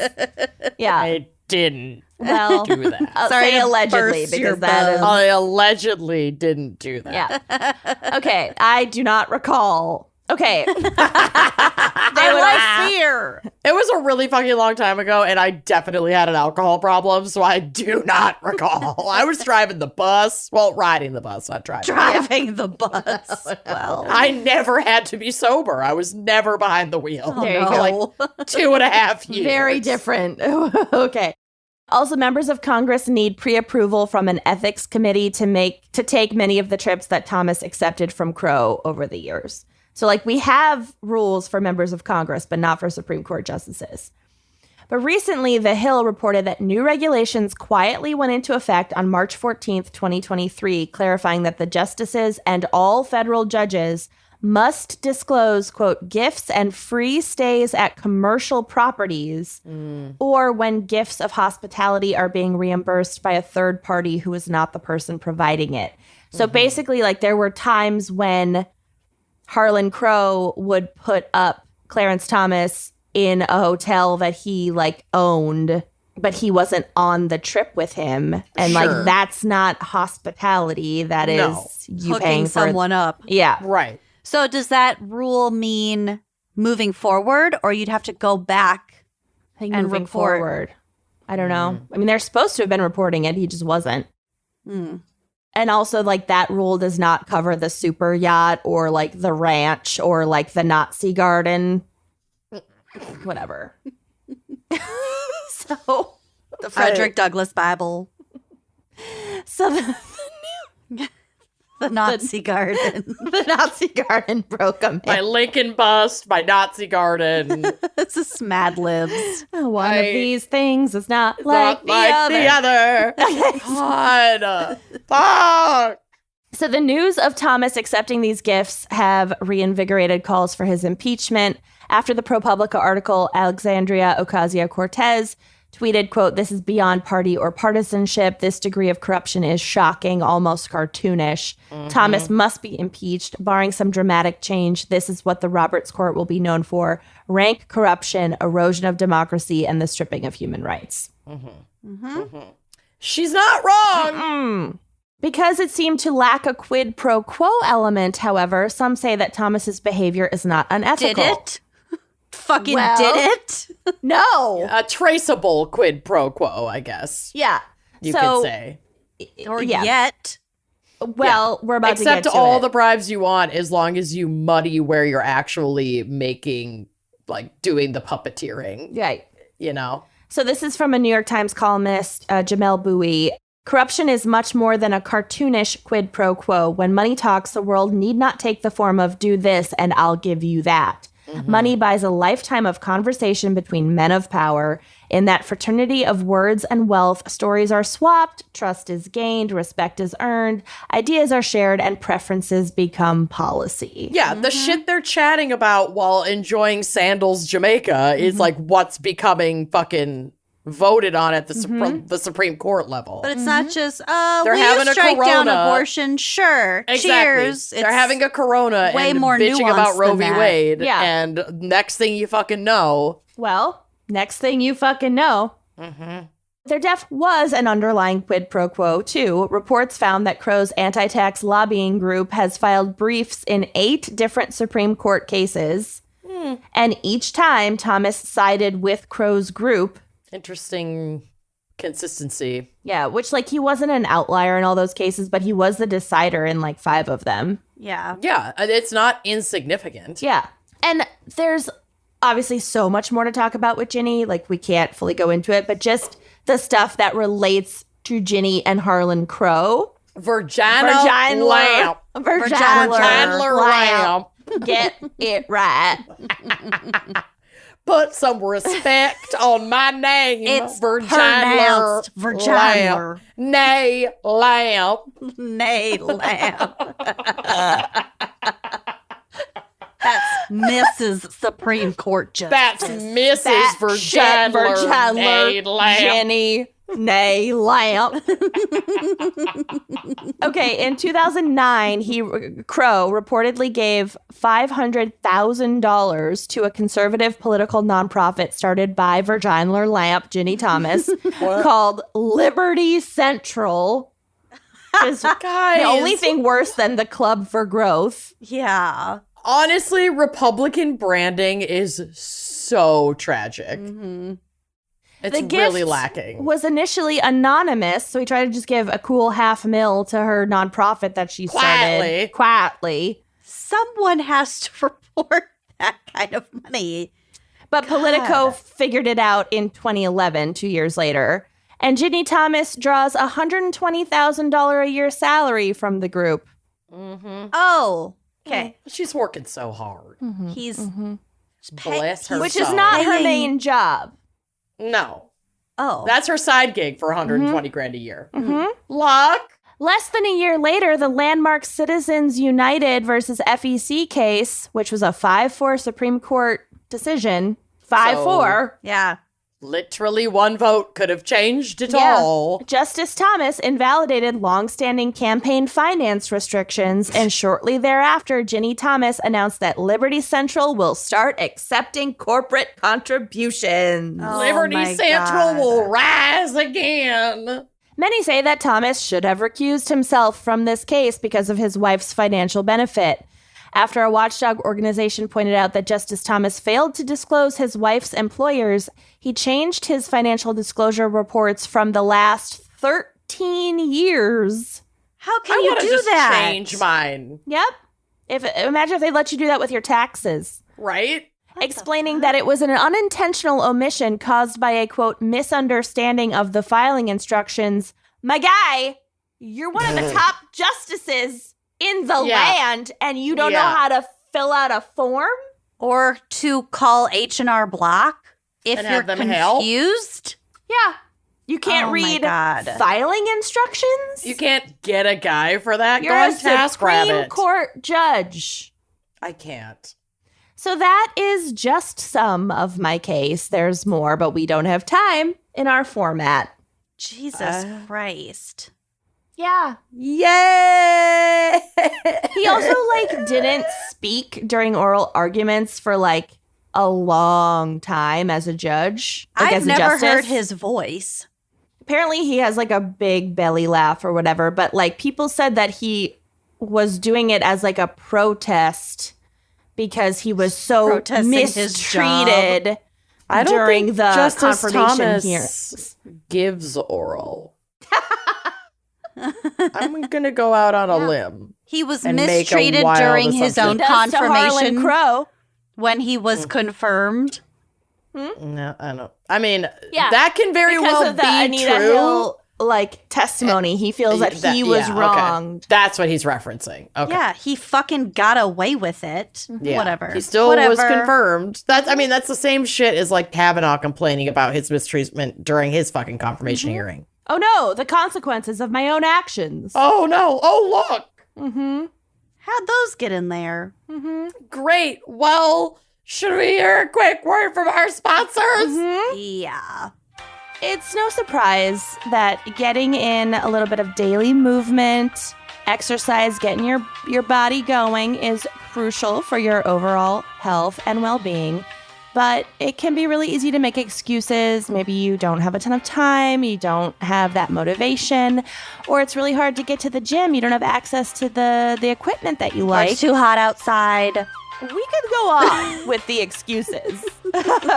I know getting to the gym for me is a big, big hurdle, but Echelon Fitness could be the game changer that you've been looking for. Echelon Fitness offers a full range of affordable workout equipment, including stationary bikes, smart rowers. I love a rower.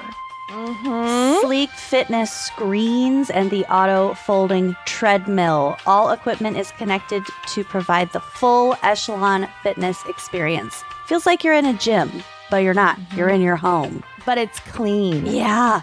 Echelon Fitness's app provides you with over 1,500 live classes a month and offers over 15,000 round-the-clock on-demand classes with world-class instructors and excellent music from your favorite artists.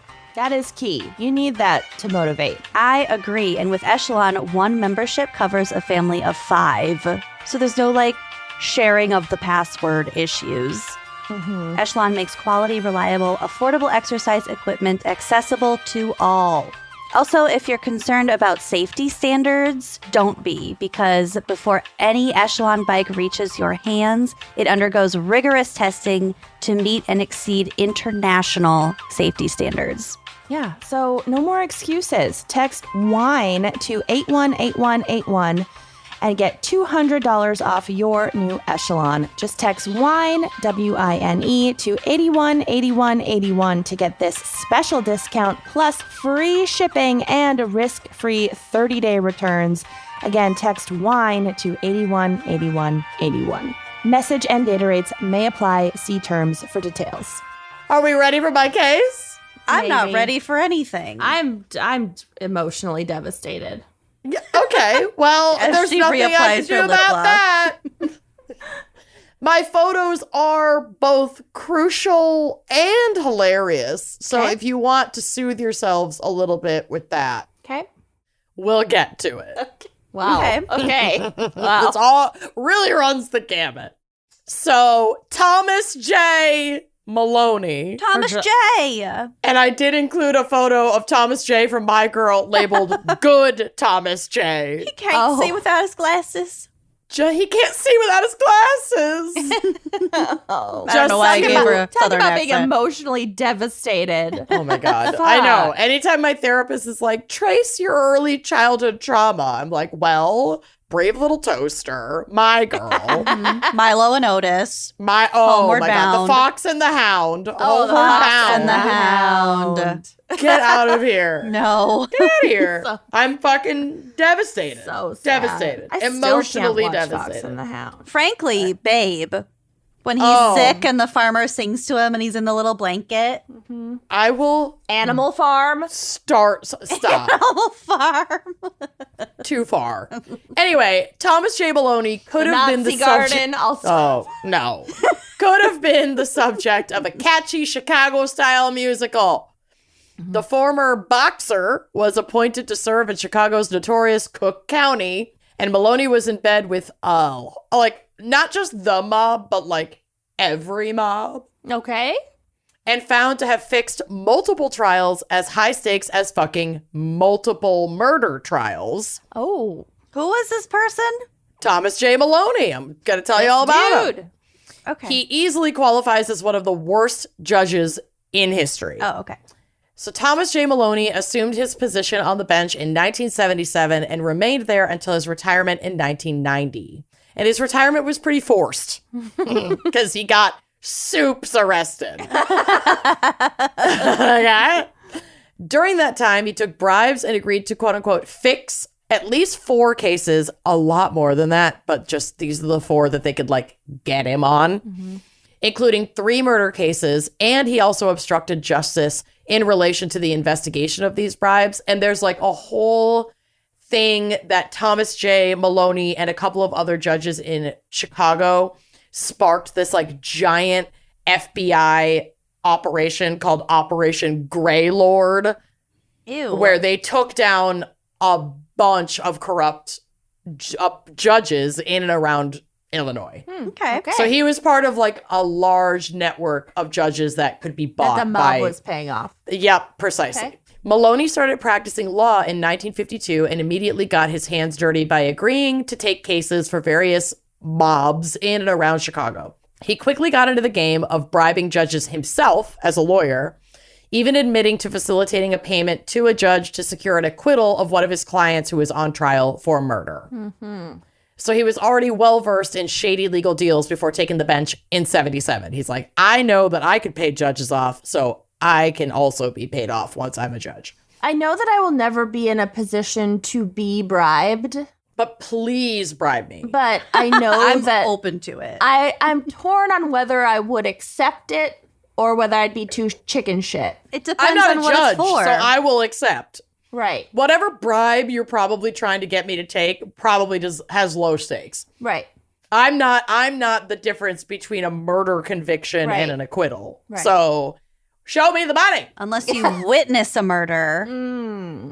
I'd consider the bribe. It depends on the circumstances, but I would consider it. I'm just letting everybody know. But I'd also be chicken shit to take it, and I'd be chicken shit to turn it down. If it's from the mob. I'm going to take it. Depends on how much the bribe is for. I'm paying for a wedding. I'm taking that bribe.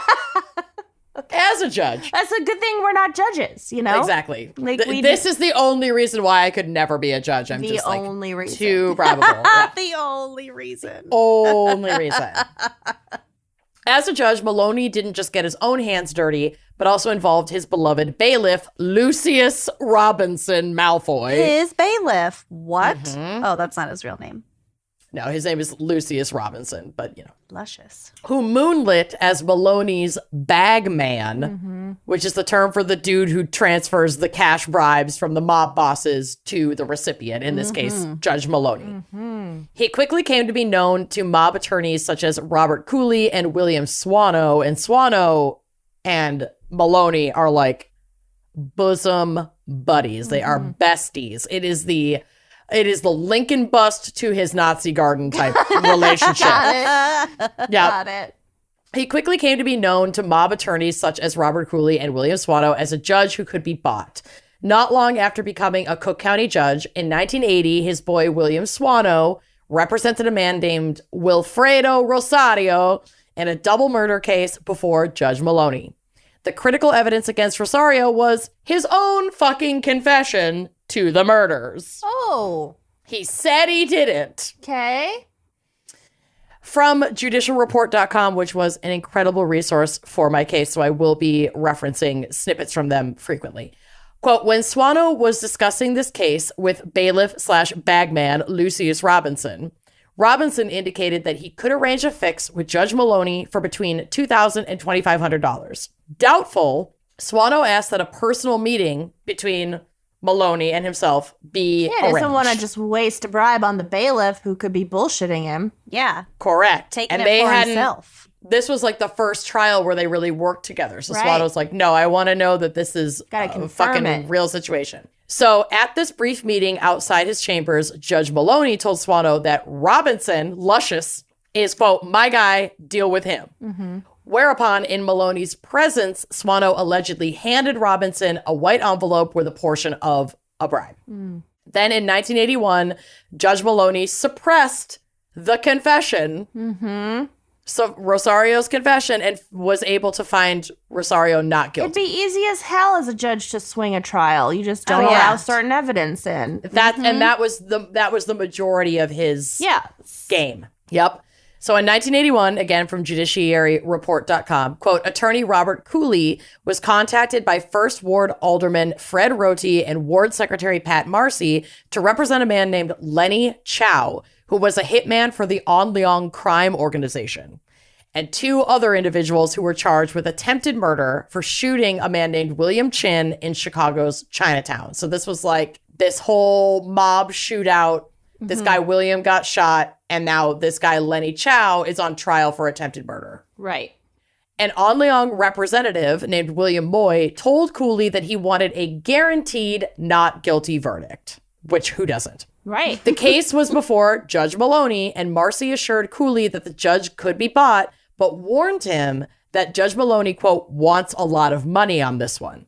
Yeah.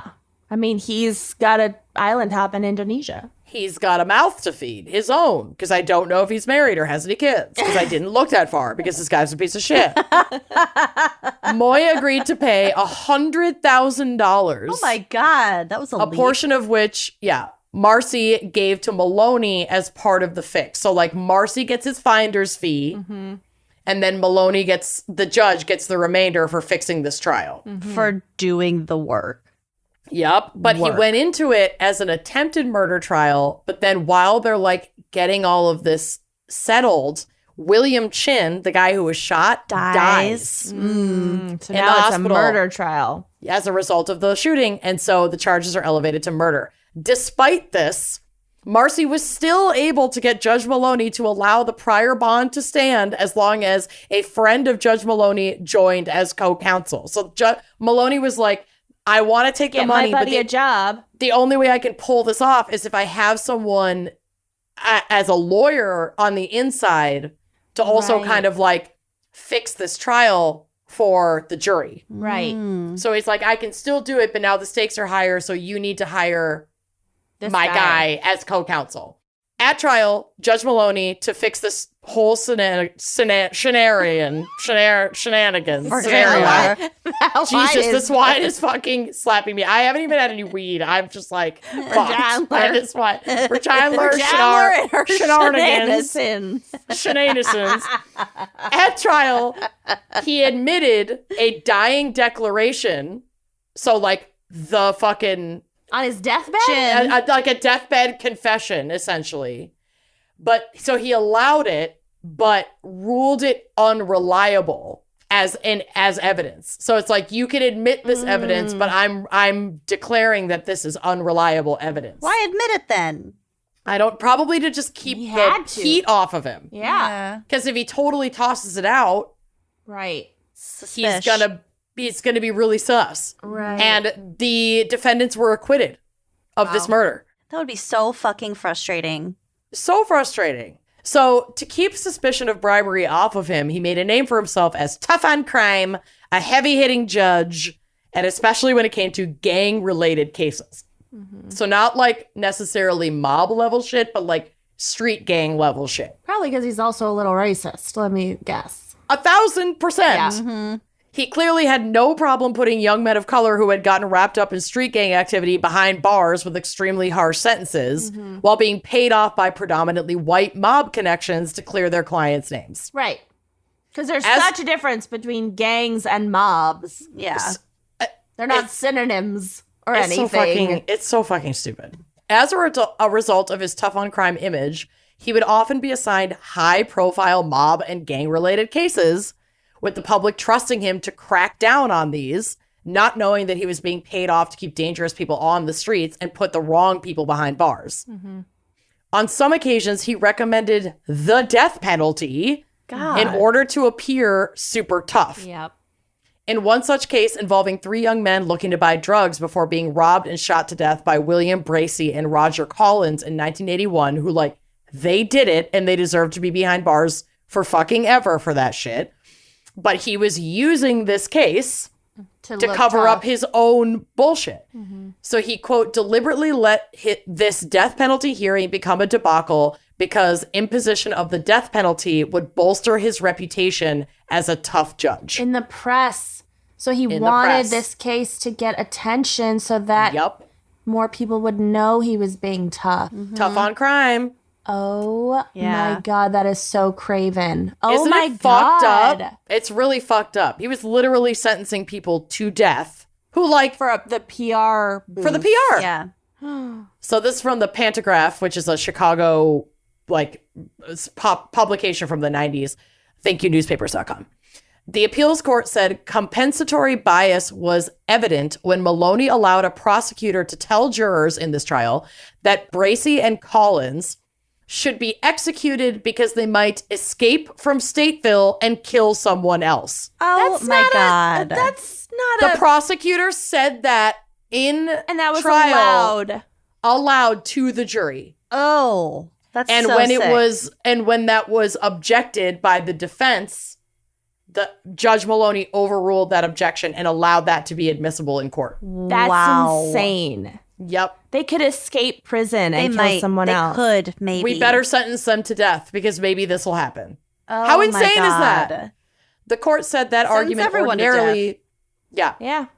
The court said that that argument ordinarily would be considered so overtly emotional and unfair that the defense would win on appeal. But Maloney had allowed it and the jury ate it up. Oh my God. This case has... No, thank God. This case, as well as another one, was ultimately appealed years later after Maloney's corruption had come to light and their death sentences were overturned. I believe they got entirely new trials. They still were guilty. So they were like, these guys were found guilty, but it's like executed. They weren't executed and they actually saw the proper justice. Yeah. This is not fucking proper justice. This is a cover-up. And also, he probably doesn't care if shit gets overturned on appeal because he did his part. He got paid. Yeah. And he had that image. Right. So bribe the appeals court judge. What does he care? Yep. He also protected his own in court. So, for instance, in the deceptive practices case against a man named Ronald Robbie, who I believe was a prosecutor, who was being represented by, you guessed it, fucking Swano. In this trial, the state allowed the consolidation of 5 separate deceptive practices charges, including fraud, theft, and bribery, to be presented in one single trial before Judge Maloney. Yeah. It's a fiver. Yep. Swano wanted to save money. Michelle Pfeiffer. It's a Michelle 5 for 1. Robbie feared that he would be imprisoned because of a prior conviction for a similar offense in 1980. So maybe 2 years before. So Swano sought out Luscious Robinson, to arrange a $5,000 fix that would guarantee no prison time. You can find me guilty. I'll take the guilty, but I don't want prison time. So in return, Maloney offered, basically set up a plea deal that allowed Robbie to be sentenced to probation with work release on Sundays and Mondays. So he was on house arrest, and then he could go out those 2 days. That was it. No jail for literally taking bribes and also bribing. Well, at least he learned his lesson. Right. Not to take bribes, because then he had to give a bribe. Exactly. So another case that Maloney took bribes for was in 1982. A man named Owen Jones was charged with felony murder after beating a man to death with a pipe during a burglary. Jesus. Chicago was wild, y'all. Yeah. Swano was hired to represent Jones and immediately approached Luscious Robinson in hopes of securing a fix. A few weeks later, however, when Swano went to court for the Jones case, another judicial cohort and bailiff, Robert McGee, warned Swano that Luscious Robinson had become too hot to serve as bagman for Maloney anymore. For Maloney. Maloney. And so that Maloney had asked McGee to take over for Luscious Robinson. Because it was getting too obvious that the bailiff was sketch. Luscious was numero uno bailiff for all of these Maloney cases. Yeah. It was getting...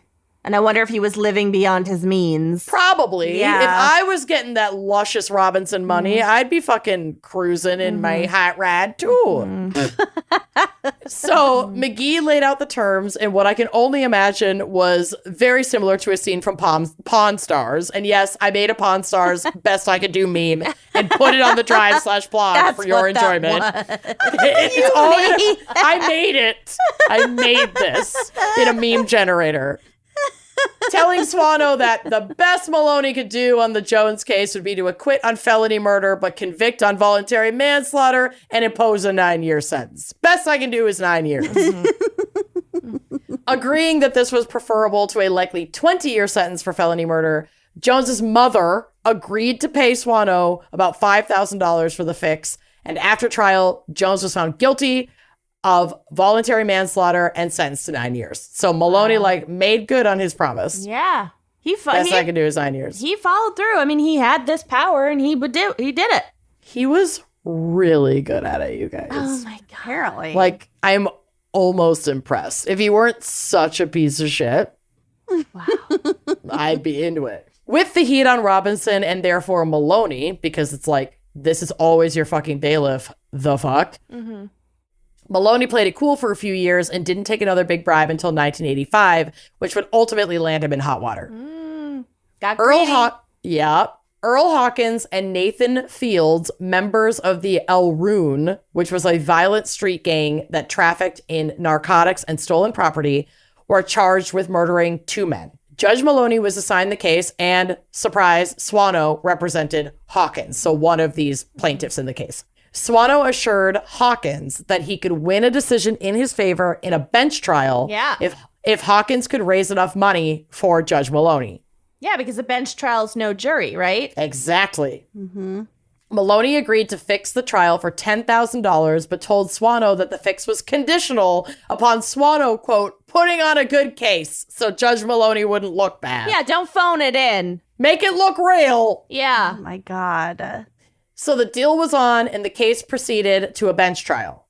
And again, from Judiciary Report, quote, on June 17th and 18th, the state put on its case where 3 eyewitnesses identified Hawkins as the murderer. By this time, the FBI had become suspicious of Judge Maloney and the Hawkins Fields case, and its agents were watching the trial very closely. This attention, coupled with the strength of the state's case, because they'd been working on this Operation Graybeard, Greyjoy, Greyfield, Greylord, whatever, in the background. We got there. I got there. Prompted Judge Maloney to have second thoughts about the bribe. Yeah, he doesn't want to get caught. Yep. So new bailiff McGee, bagman McGee, calls Swano at 12:38 or 12:23 a.m. on June 19th in the anteroom outside Judge Maloney's chambers to inform him that he needed to, quote, give the books back that he had given him the other day. Wink, so all wink. money. Yeah. Wink, wink. Do you have any plants for sale now? Maybe I some need green shoes plants? You trying to buy weed? I need shoes size 1 ounce, please. Can I get 1/8 of an ounce of salsa, please? Of salsa, please. Cilantro. Cilantro. Fucking yum. So Swano, hoping to salvage the fix, because he doesn't want to fucking lose this whole situation, told McGee, hold on to those books, at least until the defense could put on its case. Yeah, don't be caught passing books back and Let's forth. wait. Books. Let's wait. But still, Swano came back from the judge's chambers and told his client Hawkins that Judge Maloney had returned the bribe money, was like calling off the bribe. In a Guy Fieri cooler in the anteroom, in the antechamber. Fucking Flavor Town. Despite going back and forth with Maloney to reconfirm the bribe, by the end of the trial on June 26th, Judge Maloney apparently believed that Swano had not lived up to his end of the bargain of putting on a good trial, put on a good defense, and told him that the fix is off. You didn't do your part. Yeah, I can't reasonably be seen to swing this. Yep. You didn't defend them good enough. Okay. The next morning, Maloney told Swano that a lawyer had left a file for him, quote unquote, in his chambers and directed a deputy sheriff to retrieve it. When Swano went to the judge's chambers, Maloney handed Swano the file of money that he had passed to McGee at the start of the trial. So that's the return of the bribe, return of the MAC. Hawkins and Fields were found guilty by the judge and subsequently sentenced to death. So he was like, not only am I now that the heat's on me, I'm not going to take this bribe. And I'm going to be tough on this case. I'm going to go super tough on this case because the feds are on my fucking trail. Surprised he even returned the bribe. I guess it was only to keep Swano happy so that he could keep the gravy train rolling. Yeah. Pretty much. So though the feds were rambling forward with their investigation, well up until 1989, Swano was still presenting cases before Judge Maloney. Like they were super, super duper in bed together. Yeah. Knowing they were under investigation, Maloney even asked Swano in his chambers one day whether or not he was, quote, standing tall, which Swano understood to mean he was resisting the questions of federal investigators. Oh. Judge Maloney also asked Swano if he, quote, needed a lawyer or any sort of help. In the summer of 1990... Dude, I'm a lawyer. Nah, I'm good. I'll represent myself. Did you not pick up on that from all these trials? I'm a lawyer, and as long as you preside over our and I have a bribery great case, winning record in front of you. Yeah, we got this. In the summer of 1990, in a back stairway of the courthouse, Judge Maloney again asked Swano if he was standing tall because he had, quote, heard that there is a lot of investigation going on. Yeah, It's idiot. like some Donald Trump level. I just Straight need up. to find 11,000 votes. Yep. During the conversation, Swano told Maloney that he understood the government was trying to put together a tax case against him. So like some very Al Capone shit. But ultimately, they didn't need... They may have even been saying like, oh, we're putting together this tax case to like lull them into a false sense of complacency so they could further catch them in the act. I actually don't know if they were even really auditing his taxes. I mean, they certainly were to see if they could find... It's another charge, yeah. It's another charge, and also to see if they could find the like transfer of cash, like those patterns. I'm sure they were auditing his accounts. But they ultimately didn't need to bring him up on tax fraud charges because they found enough evidence, and our boy Luscious Robinson agreed to Baby bailiff boy. sing like a canary in exchange for immunity. He gave it all up. Good for him. Every juicy little fucking detailed little grape. And finally, in June of 1991, Judge Maloney was indicted and ultimately convicted on 4 counts of accepting bribes, including fixing 3 murder cases. God. He was sentenced to 15 years in prison and served 12 of them. He was released in 2007, only to fucking die in 2008. I can't believe he only was sentenced to 15 years in prison for sending people to the fucking electric chair for money. Yeah. And as a result of all of his, like... He bribed someone to only give him 15 Yeah. He fucking did. He hired as Swano. I want to be represented by Listen, I my know bestie. you totally fucked me, but... We got a are great blood record. brothers. Yeah. He also, because of all of his fucking corruption, a lot of, like, almost all of his cases were, like, reopened and went to new trials. Yeah. Including a huge a lot fucking of... waste of state Huge resources. waste of resources. And also, like, a lot of these mob cases and shit where, like, some really fucked up, violent criminals violent criminals either got off and more people died. Or people died, but like he also sentenced a lot of these truly guilty people to Life prison sentences. or the death penalty, and they also get new trials. Yep. So, like, it has consequences on so many different levels. Like, yes, innocent people are sentenced every day, but in this case, a lot of guilty people were also sentenced. And then all of Now those there's a sentences chance are called they into could question. Get out. Yeah. Yeah. Exactly. So I think that that's all been resolved at this point because this was in like 1991. But it was years of going back and cleaning up not only his record, but the records of, I think it was like 17 judges in the Chicago area were taken down in this Operation Greybird, Greyjoy bullshit. Wow. It was bad. It was like shit ran deep, y'all. Yeah. Wow. Trust no one. No. Don't do it. No. Power and No. corruption. No. Well, special thanks to us. Yep.